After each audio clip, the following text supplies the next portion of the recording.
All right, so here's the Passover, Nisan 14. The evening and the morning is the first day. So evening begins the day. So Passover, Nisan 14. Here is where they had the Last Supper. They went out to the garden, and that's when Jesus was arrested through here. 9 a.m. he's on the cross. Noon there's darkness. About the ninth hour, spirit left his body. So 12 hours in a day, 3 days and 3 nights in the heart of the earth, when his spirit leaves his body. So he's in the earth a total of 3 hours the first day. Unleavened bread, day 1, this is a Sabbath. Okay, so that's when the Pharisees had gone to put the stone.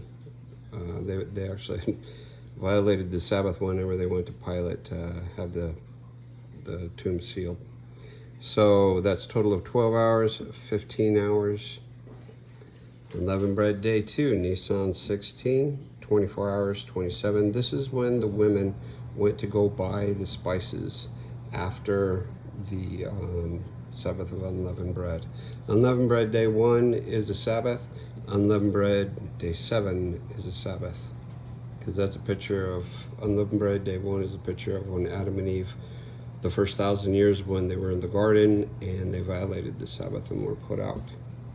So, unleavened bread, day 3, total of 36 hours for the night, and you have 27 plus, you know the math, 9. My brain is tired. Anyway, that's when Jesus was resurrected. Okay. That's this is the weekly Sabbath. That's the seventh day Sabbath when that happened. Okay, so this is Easter. They say Friday at 3 p.m. Resurrection, Saturday night. It's actually, because Sunday morning's here. And it was in the dark. So that's 2 days right there on your Roman calendar. And then you have 4 days from Nisan 14, 15, 16, and 17. Remember in John 11 where Jesus waited an extra 2 days so that it would be 4 days instead of 2? That's what John 11 is about. Anyway, there's so much more, especially the events that what happened here, because what happened here is Mary Magdalene and the other Mary come to the tomb earlier than the other women who had the spices to see the sepulcher, not to bring spices. So here, let's just move that nonsense out of there. So they see the angel of Yahuwah, that's Jesus, roll back the stone and sit on it. He tells them to go tell his disciples. They leave. They go tell the disciples. And Peter and John have a foot race, and they run to the tomb. When they arrive, the cloth is in there. The afikomen cloth is there, but there's no bread in it. Okay, because that has to do with the breaking of bread. They found the cloth. There's no bread in it, though. John wouldn't go in because it's the Sabbath, but Peter, he already swore on the temple. The only person that can forgive him is Jesus, and he's not there. He goes in anyway. I mean, because at this point, what does it matter? So they leave. Mary Magdalene is there. Jesus appears to her, and the other Mary.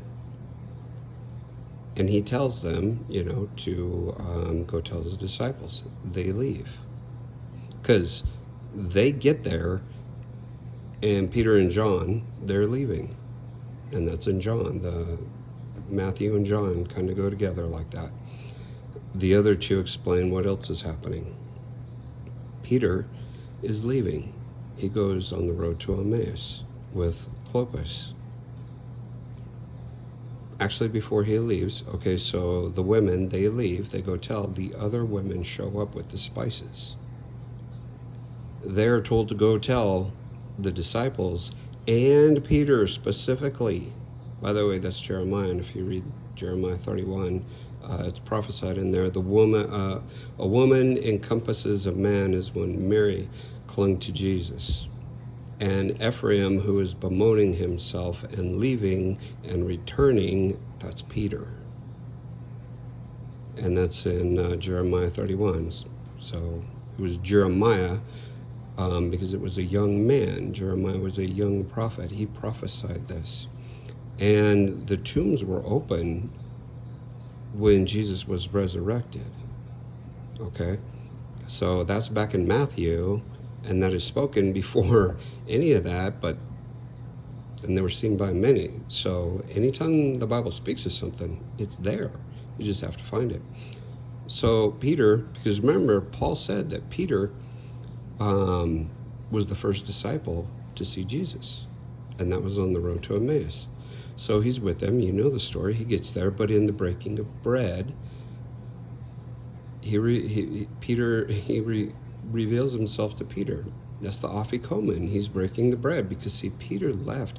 The other women were too afraid to tell Peter that he was mentioned specifically.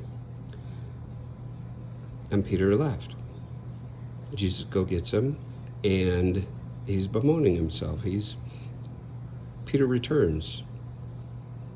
And because you see, he found, whenever you do the Passover Seder, at the beginning, they take the bread, the Father does, and he breaks the bread, and he takes a piece, and he puts it in a cloth, the bigger piece, and he puts it in the cloth, and he hides it somewhere on the table. And at the end of the meal, the children find the bread, and whoever finds the bread gets the prize or whatever. It's a special thing for the kids. So when Peter and John show up to the tomb, they found the cloth, but the bread was not in it. So Peter is just devastated. But yet Jesus reveals himself in the breaking of bread. Peter returns. This all happened on the Sabbath. That didn't happen the next morning, on Sunday here. But that is when the guards went to the chief priests. And that's the second deception right here. That's, the first deception, or the second deception is greater than the first. The second deception is that this happened on Sunday, and it did not happen on Sunday. They went to the chief priests and they said, hey, his disciples came in the night and took him away on Sunday night. And that's what everybody teaches. And the second deception is worse than the first. Because everybody believes that Jesus was resurrected here, and he was not. He was resurrected here. And of course, I can break down each one specifically. It doesn't say on the first day of the week. It says Mia Sabbaton, which is a certain Sabbath. So anyway, bless you.